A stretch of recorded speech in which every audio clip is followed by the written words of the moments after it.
Hi, this is Game Dev Joyride and some update on this crazy project of mine.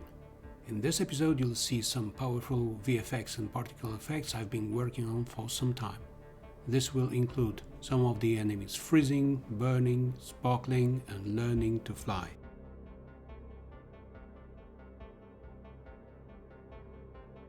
I'll share my weapon designing workflow, which excludes modeling and focuses on weapon impact instead. So there will be projectiles, status effects, charging energy, and of course beams.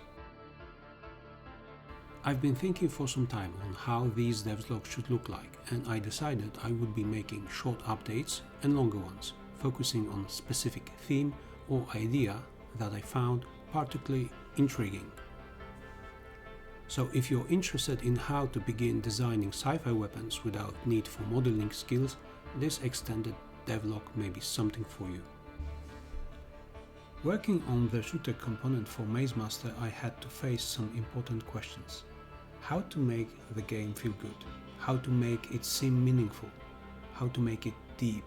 And is there a limit of how much depth a given aspect of a game should have? I wanted to make a range of sci-fi weapons, ideally like the ones in Borderlands, where you have bunch of effects that feel, look and sound great.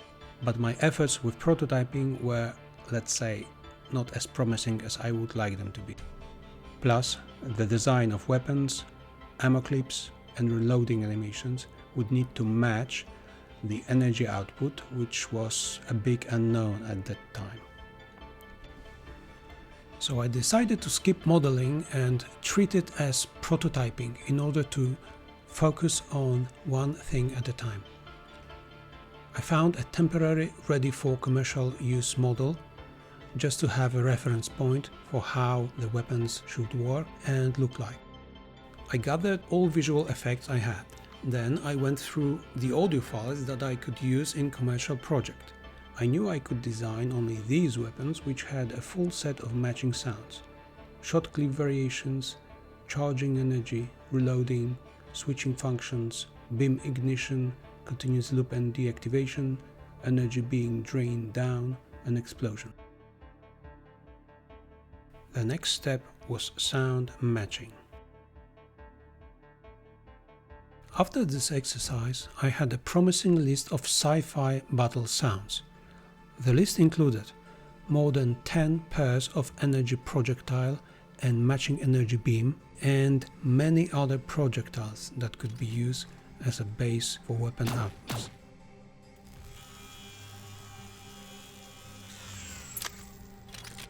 So the idea is that all energy weapons apart from standard ammo could be switched into energy mode whenever using status effect was possible or needed.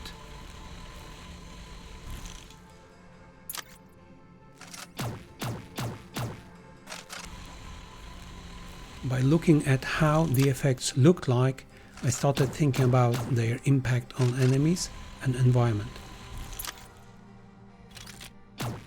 Then I started looking at how to apply status damage to enemies. I equipped all enemy types with new list of status resistances, which would affect the damage received, status effect duration and intensity of the status effect. At the back of the head I had idea that the same type of resistance could be applied to destructible objects within the environment itself, but I left it for the time being. Then I started working on how the effects would manifest themselves, how they would feel like. They were supposed to be impactful, so I went with freezing, electrocuting, and my favorite, gravity disruption. Freezing effect required ice shader, controlling animator, audio sounds and some scripts to control everything in state machine setup. It was quite troublesome because the shader material must be set up for all objects that can be potentially frozen using this effect. So this generates extra work for the whole project. Electrocuting, on the other hand, required VFX graph, extra animations for electrocuting effect, and scripts with state machine setup.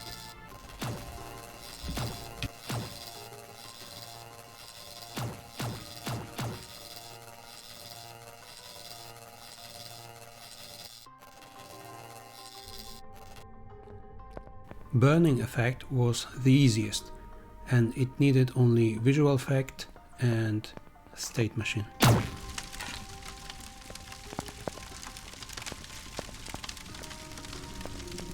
The tricky part in this setup is to mix all three effects so that they don't cancel each other and play along with enemies' stats.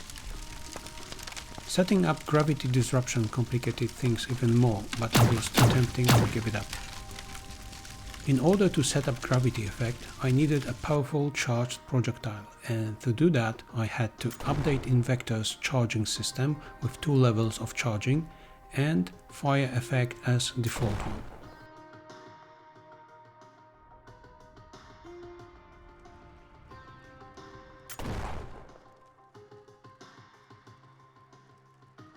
Then I've set up 3 levels of charging for energy weapons, 3 charging spheres at the end of the weapon and 3 corresponding heat effect spheres after particle collides with an object. The longer weapon is charged, the larger the heat effect sphere gets after collision. When charging level reaches level 2, the projectile heat effect sphere of next level is used.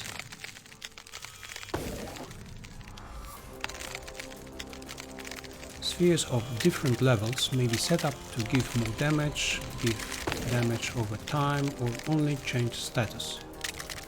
The best thing about this is that these 3 effects are so potent in terms of affecting environment that they can easily be mixed into interactive mechanics that would combine combat with the environment locations.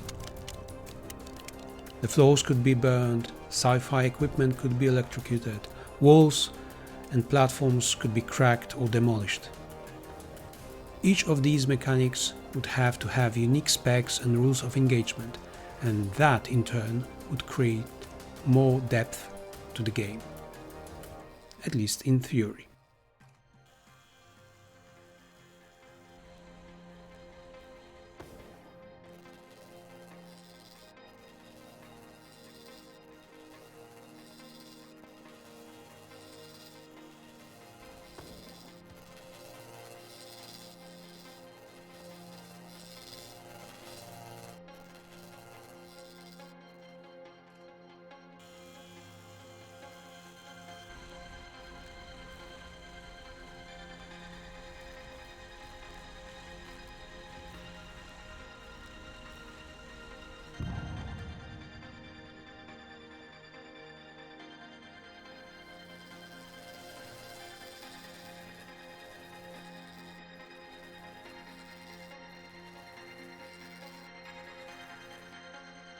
Setting up gravity disruption effect required floating animations, script that pushes balls and rotates objects within gravity range, and state machine setup.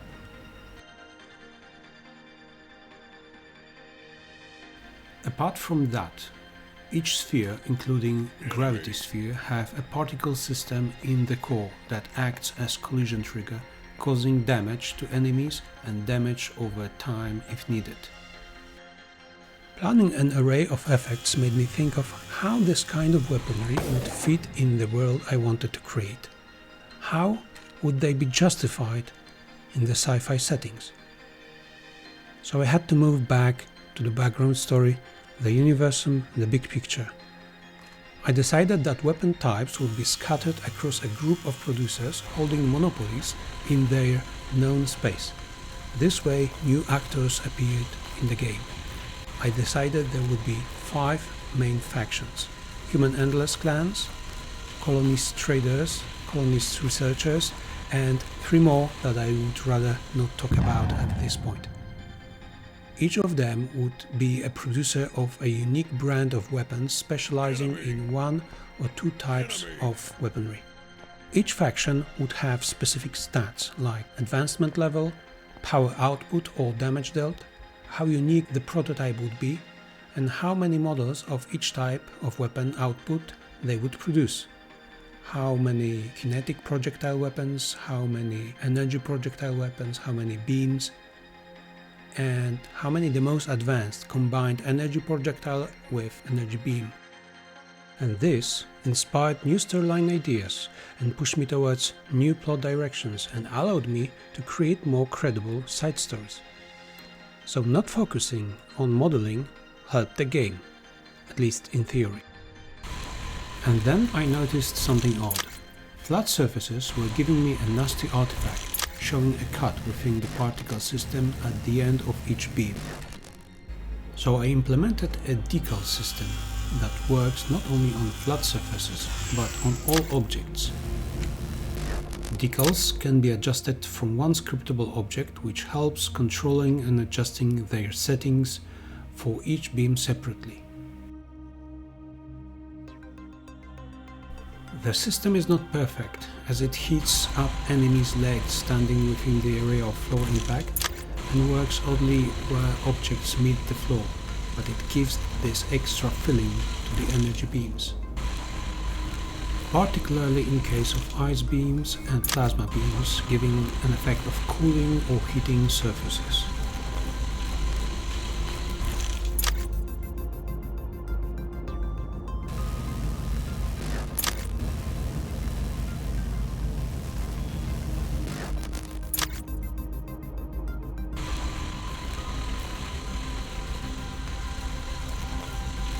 During the decal setup, I decided that having another effect would help even more, so I've created a debris system available for all beams, controlled from the same scriptable object and activated at will.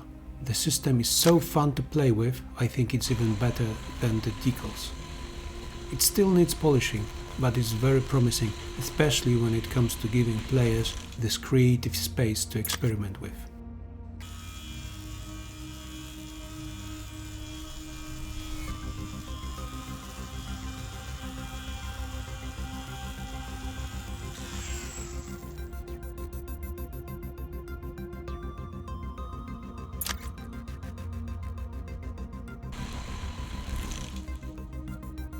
And then I thought, why not extend this using a particle system, just to make the debris cause damage.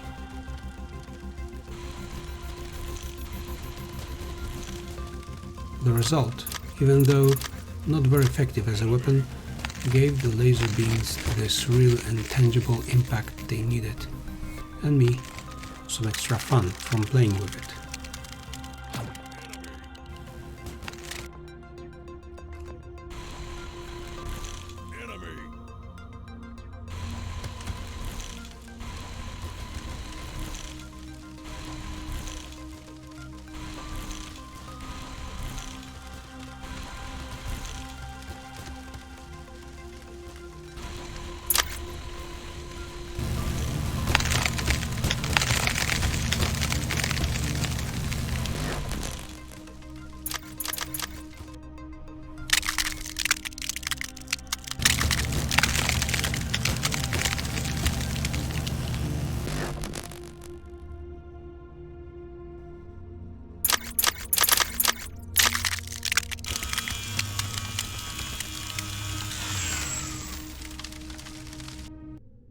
Of course, not always everything went as planned, and there are still some issues that need to be dealt with.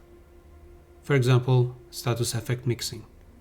But I think this will be fixed when I'll be working further on enemies and new status effects.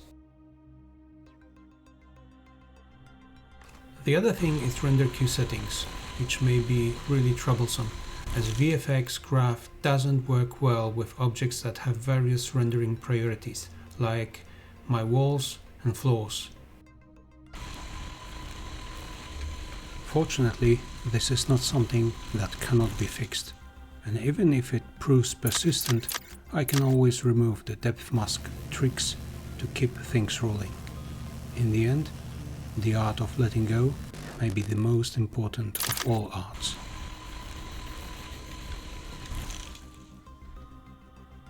So the ultimate question is it worth skipping the art just to focus on the mechanics?